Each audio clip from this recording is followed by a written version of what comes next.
Existuje veľa rôznych spôsobov a ja vám ukážem taký ten svoj, ako si ja kúpujem Bitcoin rýchlo a jednoducho, ale hlavne aj bezpečne. Nejdem sa tu teraz zaoberať tým, že čo je to Bitcoin, ako to vlastne celé funguje, je to pomerne komplikovaná téma, ale ukážeme si len úplne jednoducho, ako si ho môžete kúpiť. Súčasná cena Bitcoinu je momentálne 71 632 dolárov, čiže je to veľmi veľká suma, ale vy v podstate si môžete Bitcoin kúpiť aj za 20, 50 alebo 100 eur, čiže nejakú malú časť toho Bitcoinu. Bitcoin sa kupuje na burzách alebo v kryptomenových zmenárniach. No a ja používam na nákup Bitcoinu českú zmenáreň Anycoin. Je to veľmi dobrá zmenáreň, funguje tam vlastne aj technická podpora v českom jazyku, takže keď tam normálne zavoláte s nejakým problémom, tak vám rýchlo pomôžu. Už som mal možnosť to vyskúšať, takže za mňa super. No a čo v podstate potrebujete vedieť na nákup Bitcoinu je to, že vy sa musíte najprv na takéto burze alebo v takéto zmenárni zaregistrovať. Link na registráciu na Anycoine máte aj dole pod týmto videom, takže kľudne kliknite a môžete sa cez tento link zaregistrovať. Takže registrácia je úplne jednoduchá. Keď ste zvládli registráciu na Facebooku, tak zvládnete aj na Anycoine.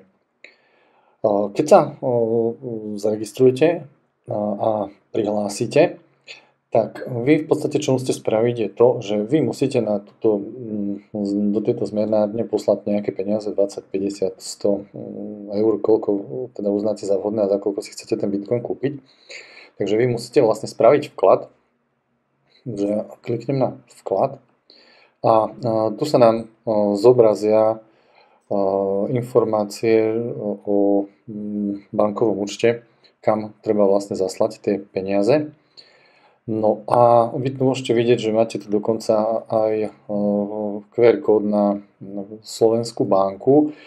Takže ja spravím vlastne teraz to, že zo svojej aplikácie George si pošlem na Anycoin 100 eur a za tých 100 eur si nakúpim Bitcoin. Takže ja si kliknem na zväčšenie tohto QR kódu, otvorím si aplikáciu George a spravím prevod 100 eur na zmenáreň Anycoin. Takže na telefóne si otvorím appku George.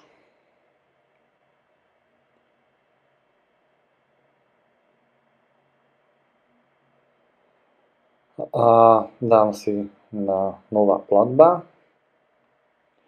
A tu si kliknem na tejto obrazovke na naskenovať platbu, naskenovať IBAN alebo poukážku z QR kód. Kliknem na naskenovať QR kód alebo čiarový kód. No a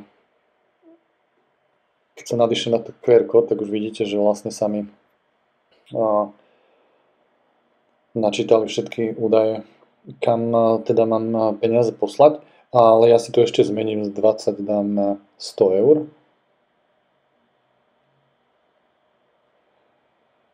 Toto. A využijem možnosť okamžitá platba, čiže tých 100 eur by mi malo prísť v podstate behom pár minút na účet Anycoinu. Takže dám potvrdiť.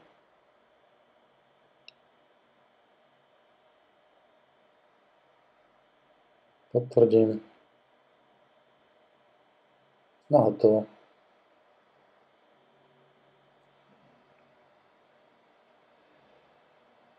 Vidíme, že z osobného účtu mi už odišlo 100 eur. No a už iba teraz počkám, keď mi prídu na Anycoin. No, v hornom menu si kliknem na stav účtov.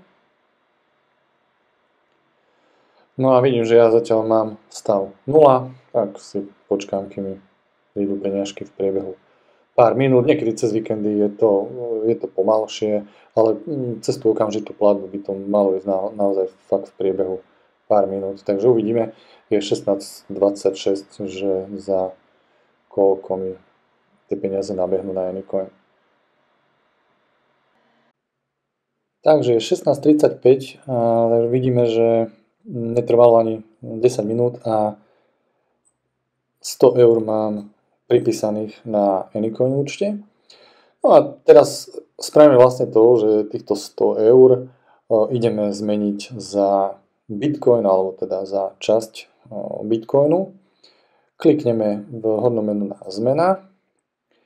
No a tu si vlastne vyberieme, že ideme nakupovať za 100 eur a vidíme, že za 100 eur dostaneme 0,0014 niečo Bitcoinu. Tu dole nižšie vlastne si vyberieme, že budeme nakupovať ten Bitcoin za trhový kurz. Tu v časti platba si vyberieme, že budeme platiť z môjho Anycoin účtu, na ktorom mám teda 100 eur.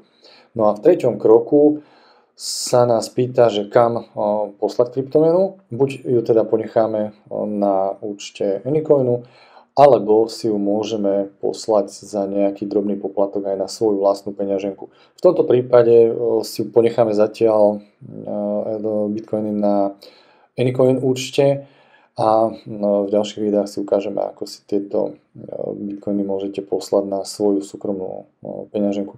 Ono vo všeobecnosti pri kryptomenách alebo pri Bitcoine platí to pravidlo, že by ste ho nemali nechávať na burzách alebo v zmenárniach, ale toto si ukážeme potom v ďalšom kroku. Takže dám súhlasiť s obchodnými podmienkami, vytvorím objednávku a Bitcoiny mám nakúpené za našich 100 eur. Môžeme si skontrolovať stav účtov.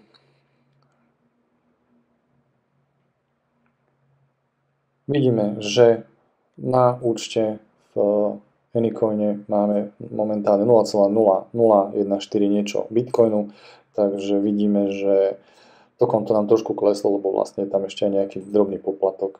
Ale vlastne spravili sme teraz to, že sme si nakúpili svoj prvý Bitcoin.